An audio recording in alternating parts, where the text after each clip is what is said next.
Hello guys! Hello! This is for Pisces. Welcome dito sa aking channel, Kapalaran 888 Pisces. Alamin natin kung anong messages, vibration, gabay, energy para sa inyong lahat. So, ito ay para sa third week of July. So, this is from July 20 hanggang 26. Okay, tama ba ako?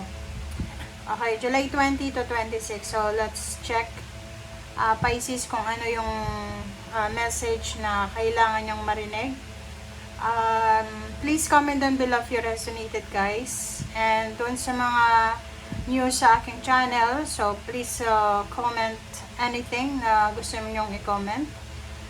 And yun, press like, follow, and then kung gusto nyo na mag-subscribe kayo and press the notification bell button para updated kayo sa mga videos na ina-upload ko everyday.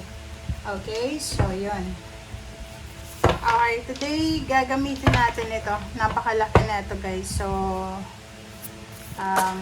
bear with me, guys. Okay, so this is for Pisces.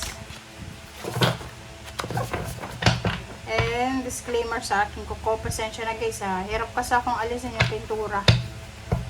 Pintura kasi ako ng mga bato. So, wala eh. Amoy gas na nga yung kamay ko eh. Okay, para sa mga Pisces.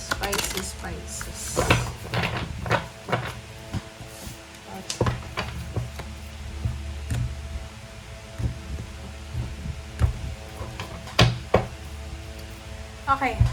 Pisces.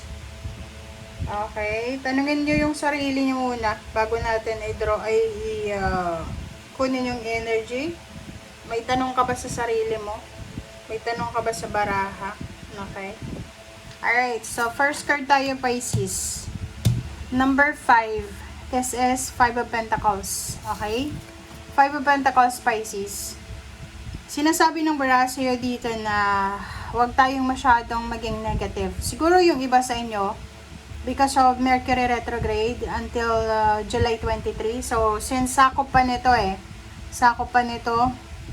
may post-Mercury retrograde pa, 24, 25. So, parang wala ka naman sigurong problema sa pera, pero nag-aalala ka. You're worried, parang there's something na negative ka na nararamdaman, lalo na sa pera or even mga decision making. So, kung ganun yung nararamdaman mo kahit ngayon habang nanonood ka, isipin mo na dala yan ng Mercury retrograde, and at the same time there's a new moon coming. Okay? So, sinasabi ng baraha sa'yo dito na siguro palipasan mo muna tong July July, and pagdating din ng August, just take a vacation if it's possible para sa'yo na magbakasyon. Kung wala ka namang oras para magbakasyon, mag-relax ka. Huwag masyadong nakafocus sa pananalapi sa pera. Siguro maging maging workaholic ka, September. Kasi sa nakikita ko sa'yo dito, mas lalo kang malulungkot. Kasi parang wala namang rason para maging malungkot. Maybe you have depression, anxiety, or may mga negative thoughts and emotion kayo. So, dito sa baraha mo, huwag kang masyadong mag-isip ng nega, lalo na sa pananalapi. Malimbawa, may gusto kang posisyon sa company nyo, tapos nagnenega ka. So, iniisip mo, ay, hindi ako mapopromote, ay, hindi madadagdagan yung sweldo ko, ay, ganito, ganyan, ay, mati-terminate ako. So, dito sa baraha mo, sinasabi na, no, stop it. Stop negative thoughts. Stop negative thinking. Kasi kung ano yung iniisip natin, kung negative din yung mamamanifest mo dyan. So, sinasabi ng baraha, kung natatakot ka sa usaping salapi, may mga financial problems kayo, humingi ka ng tulong or advice, or humingi ka ng assistance from someone na pwedeng makatulong sa'yo. And, ganito pa yon. Since yung Pisces, palagi siyang takbuhan ng mga tao para umutang ng pera, humingi ng tulong, puro pera. Yung Pisces, lang yan, give ng give, pero walang nare-receive sila. So, this time, this week, particularly sa linggong ito, kung may mga problema sila sa pera, tapos humingi ng tulong sa'yo, since gusto mong makapag-relax, gusto mong matulog, gusto mong magpahinga, gusto mong peace of mind, just let go the message. Okay, wag mong basahin. Halimbawa, kasi may ganong tao relate ako dito kasi there's a certain people na pag nakakatanggap ako ng message, pag magsasabi na, "Hi, kumusta?" Alam ko na yung kasunod niyan. Kaya minsan pag wala ako sa mood or wala akong pera, hindi ko na binabasa, diretso ko na delete 'yon. Kasi alam ko puro lang pera yung purpose ng chat na 'yon. And after mong bigyan ng pera, it's either bigay or utang yung gagawin niya. Wala aabutin na ng taon bago siya mag-reply sa iyo, tapos sisiraan ka pa. So gano'n. So dito sa barahang ito, if you're planning na mag-self-employed ka, you're planning to magkaroon ng business or maging freelancer, pag-isipan mo muna yan. Okay? Huwag magre-resign sa linggong ito. Yan nga sabi ko sa inyo, sa monthly reading nyo, and even the things na huwag tayong gagawa ng desisyon. Huwag magpapakasal, huwag magre-resign, huwag magta-travel, huwag magkikipagrelasyon, huwag lilipat ng bahay.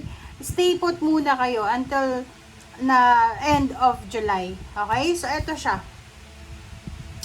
Alright. Next is Queen. Queen of Fire. So, this is fire sign. Fire sign energy.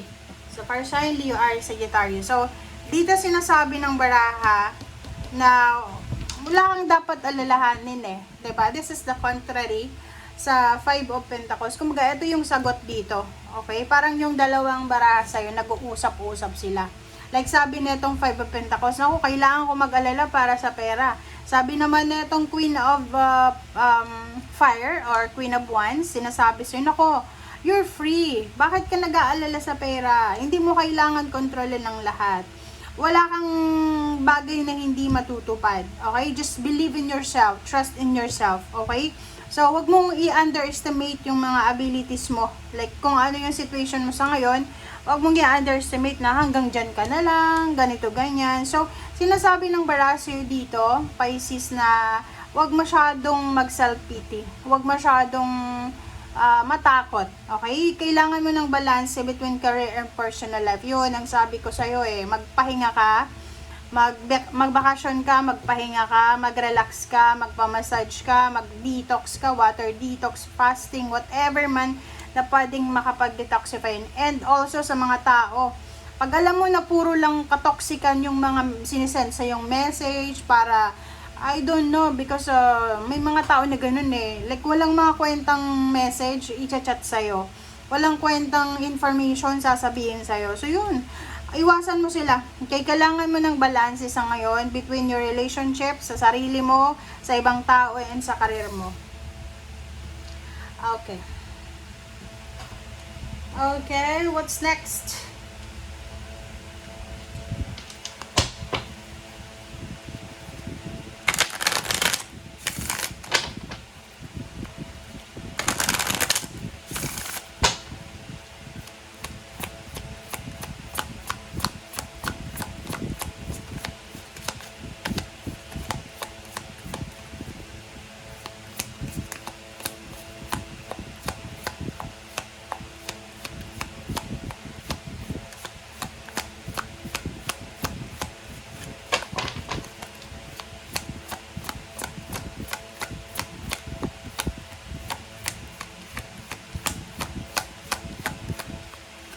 Walang message dito. Okay, let's check the other cards. Wait lang guys.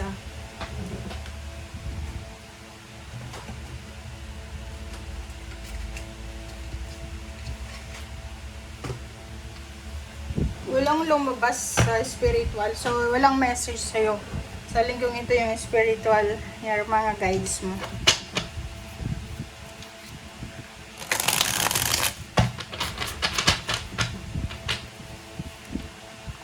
Okay, pasensya na guys sobrang masakit itong barahang to Plus, ang aking skin sa kamay is naluto na siya ng gas dahil sa kakaalis ko ng pintura.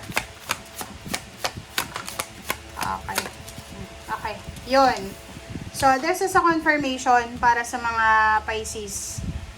There's a Pisces na parang yun, eto siya, nasa 5 of Pentacles, nasa 8 of Swords. Na parang pakiramdam mo, you're stagnant. Pakiramdam mo may mga bagay-bagay kang gustong gawin pero hindi mo magawa kasi pwedeng kulang ka sa pera or maybe there's something na naka-stagnant sa'yo. Pwedeng nag-freeze yung bank account mo sa linggong ito or may mga like if you're expecting salary, pwedeng yung salary mo ay hindi dumating sa linggong ito or there's something problem about sa money. So, yung iba din sa inyo dito, pwedeng bigla kang nabuntis or kung whatever man na hindi ka na makakapagtrabaho, kailangan mong mag-resign or kailangan mong mag-maternity leave. So, sa nakikita natin dito yon, medyo nag-aalala ka sa pera, which is hindi mo naman kailangan mag-alala. Yun yung sabi sa'yo dito ng Queen of Wands. Okay, so yun na nga. Sabi ng bara sa'yo dito, isang balita. There's an important news, important communication na posibleng darating sa'yo. And this communication ay posibleng magbibigay ito sa'yo ng motivation, ng urge na magkapag-ipon ng pera. Yung parang may napanood ka sa mga podcast or sa mga social media accounts, yung mga lang, pag-browse mo, pababa, pataas. And then, yun, parang may mga siya, financial advisor na nagsasabi na you need to save money, you need to blah blah blah. So nakikita natin dito na yun, sa linggong ito, siguro yun yung magiging parang magiging subject ng linggong ito is yung kailangan mag-ipon ng pera kasi nagpapanik ka about sa pera. Alright, so sinasabi ng bara sa'yo dito, kung may nanluloko sa'yo sa ngayon, or may nanluloko sa'yo, sabihin natin na pera man siya, pwedeng ini-scam ka sa pera, sa negosyo, or may tao dito na binabalakan kang sirain, like, ano bang tawag dito, gamitin yung pangalan mo sa pangungutang, gamitin yung pangalan mo sa business or whatsoever man, wag kang mag-alala kasi sa linggong ito ay tapos na siya. Kumbaga, malalaman mo, there's a revelation. Matutuklasan mo kung sino yung taong ito na niloloko ka, pinagbabalakan kang lokohin, iskamin, kung sino man yung taong ito na balak niyang saktan ka, lalo na sa finances. Okay. Alright, so there's a 4 of Cups and then the Moon, so ganun pa rin. There's someone here, may isang tao dito, Pisces, na parang emotional siya, napaka-emotional niya. There's a sad person here, lalaki man siya or babae. Eto naman, nag-aalala So, sinasabi ng bara sa'yo, makinig ka sa sinasabi ng iyong intuition, Pisces, or kung yung tao na to ay kakilala mo or kung sino man siya, sinasabi ng barahan na full of guilt to, guilt, worries, na kailangan niyang i-release. Okay? That person ay nag-wait siya ng message. Yung taong yan ay nag-aantay ng message, ng confirmation, nag-aantay ng tulong, nag-aantay ng reply sa mga chat niya.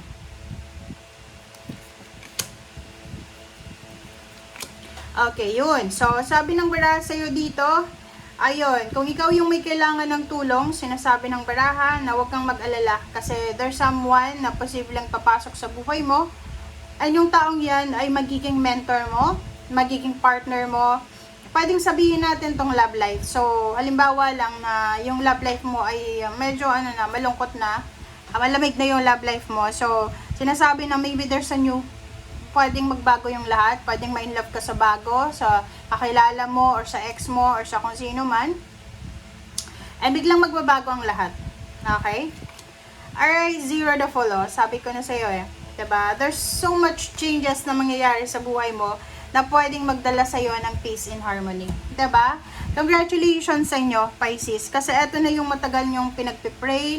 Every night siguro nagpipray kayo. Lalo yung may mga asawa, may mga boyfriend, girlfriend na sobrang toxic na yung relationship nyo. So, sa nakikita ko sa'yo dito, you're praying for the perfect person, perfect moment, or timing, divine timing, and it's here na. So, sinasabi isang risky na decision na pwedeng maging rason para mabago yung takbo ng buhay, emosyonal, financial mo, na pwedeng magdala sa'yo ng happiness and peace ang posibleng gagawin mo or pagdedesisyonan or gagawin mo this week. Okay? Thank you guys for watching. Bye!